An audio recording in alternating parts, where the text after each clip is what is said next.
I want to follow up with a video I did a few weeks ago. I guess, well, it's probably been a few months ago now, but I want to talk a little bit about the exit and how the exit works when it comes to transitions.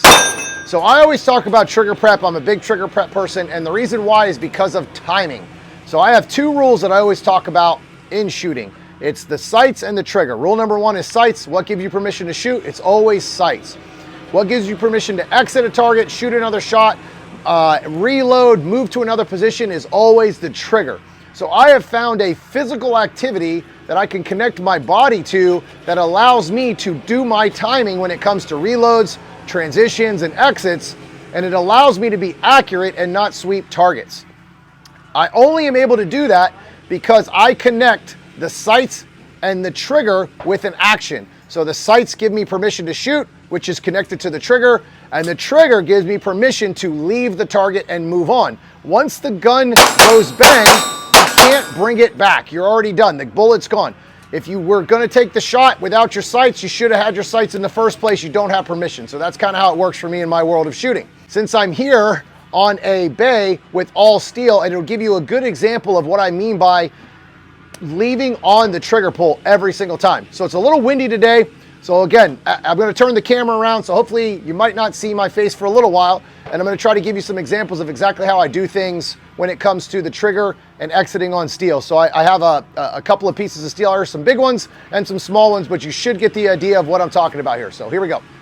All right, so here I'm sitting in front of this. I'm going to take the round plate, and I'm going to give you guys a couple of examples of how I work on the live fire exit, okay? So earlier in the videos that I was showing you, in my last clip that I did where I dry fired it, now I'm going to do it live fire so you get an opportunity to actually really see how I leave the target when I pull the trigger. So you're gonna see there's no delay on the target after I pull the trigger. So I'm gonna go this small piece of steel and exit, and if you really pay attention, you're gonna see that I'm always gonna hit where I'm looking at with my dot, okay? Here we go.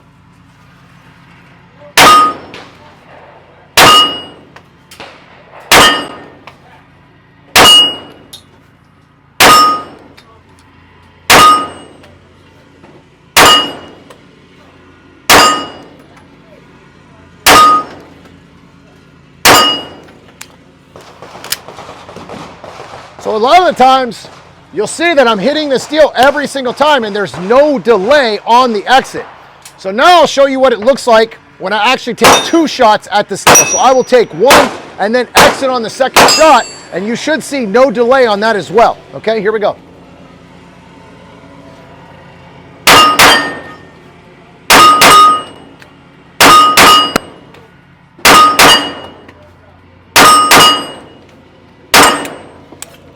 So where you should notice the most is when I ran out of bullets on the last run, on the second shot, the gun clicked and I left. So it's treating it just like if I was dry firing.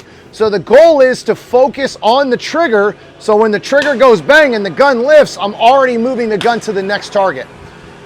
That's the most important thing I can teach you on transitions, is understanding once the bullet's gone, you can't get it back. So that's why it's so important to follow rule number one and have those sights in your sight picture, in your eye. So once the sights give you permission to pull the trigger, it's time to exit with that trigger pull and get on to the next target. All right, guys, if you have any questions, hit me up in those comments, and I'll see you on the range.